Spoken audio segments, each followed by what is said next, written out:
Hai semuanya, selamat tahun baru. Ini minggu kedua di bulan Januari 2021. Sepanjang tahun 2020, berbagai peristiwa telah kita lewati. Tangis, tawa, terlebih di tahun 2020 ini, seluruh umat manusia di bumi telah melewati masa yang sulit di tahun 2020. Pandemik, belum lagi dampak-dampaknya. Namun, kita telah melewatinya dan diberi kesempatan oleh Tuhan untuk bisa merasakan hari yang baru di tahun 2021 ini. Congratulations for you and for me. Welcome 2021. Tahun kini sudah berganti. Apa kita masih mau dengan hidup dan cara yang lama? Dan sampai saat ini mungkin kita merasa hidup tidak punya tujuan. Mari kita jadikan momen tahun baru ini untuk merubah cara hidup lama dengan hidup yang baru, yang tentu penuh dengan harapan. Karena Tuhan sudah berjanji bahwa Dia merancangkan masa depan yang penuh harapan. Mari kita merubah mindset lama kita yang penuh dengan negatif, dengan penuh pikiran-pikiran yang tidak baik. Kita ganti dengan mindset yang lebih positif lagi. Karena ada sebuah kabar gembira di mana ada yang menantimu di tahun baru ini. Ada Tuhan yang menantimu. Dia begitu sabar menunggumu datang padanya. Namun, mungkin akan ada yang bergumam dalam hati. Aku tak layak. Aku banyak salah dan dosa. Bagaimana bisa aku datang pada Tuhan? Aku sering menyakiti hati Tuhan. Aku bahkan lupa padanya. Aku bahkan sering menyalahkan Dia dalam setiap kegagalan-kegagalan dalam hidupku. Dengan keegoisan di dalam diriku, aku sering menyalahkan Tuhan. Tenang. Aku pun pernah mengalami hal-hal yang sama dengan kalian. Don't be afraid. Dia tidak pernah mengingat-ingat dosamu. Yang Dia mau, engkau datang dan mengakui dosa-dosamu di hadapannya dengan penuh kerendahan hati.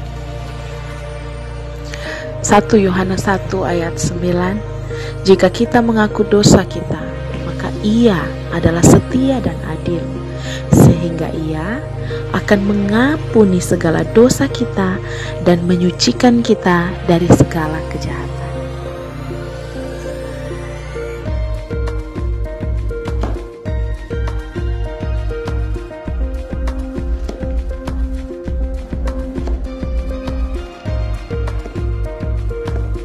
Marilah kita sekarang ambil keputusan yang akan membawa kita pada kemenangan.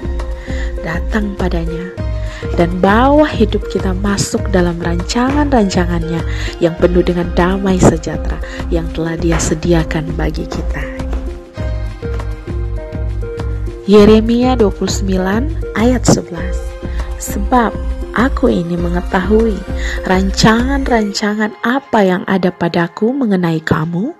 Demikianlah firman Tuhan, yaitu rancangan damai sejahtera dan bukan rancangan kecelakaan, untuk memberikan kepadamu hari depan yang penuh harapan.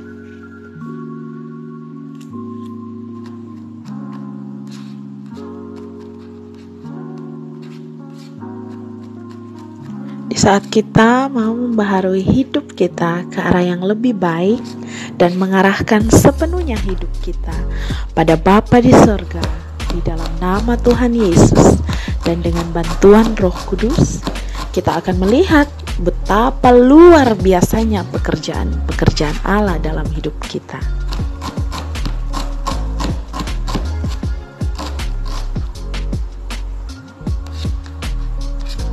Aku akan mencurahkan kepadamu air jernih yang akan mentahirkan kamu dari segala kenajisanmu dan dari semua berhala-berhalamu. Aku akan mentahirkan kamu. Kamu akan kuberikan hati yang baru dan roh yang baru di dalam batinmu, dan aku akan menjauhkan dari tubuhmu hati yang keras dan kuberikan kepadamu hati yang taat. Rohku akan kuberikan diam di dalam batinmu, dan aku akan membuat kamu hidup menurut segala ketetapanku dan tetap berpegang pada peraturan-peraturanku dan melakukannya. Dan bangsa-bangsa yang tertinggal yang ada di sekitarmu akan mengetahui bahwa Akulah Tuhan yang membangun kembali yang sudah tandus. Aku, Tuhan, yang mengatakannya dan akan membuatnya. Yehezkiel 36 ayat 25 sampai dengan 27 dan ayatnya yang ke-30.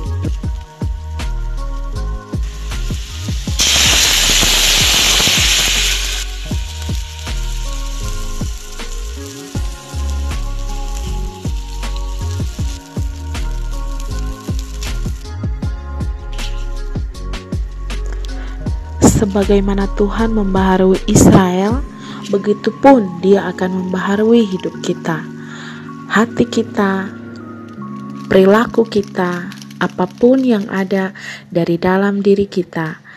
Dia akan membaharui dari yang lama menjadi yang baru.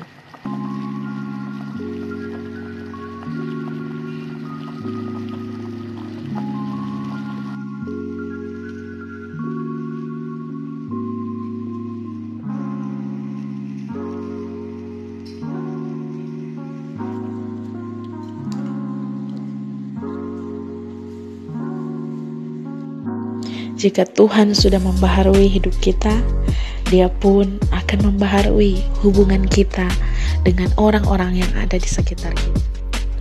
Hubungan dengan suami kita, atau dengan istri kita, anak-anak, ataupun orang tua kita.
Jadi, siapa yang ada di dalam Kristus, ia adalah ciptaan baru, yang lama sudah berlalu, sesungguhnya yang baru sudah datang. 2 Korintus 5 ayat 17. Tuhan Yesus memberkati.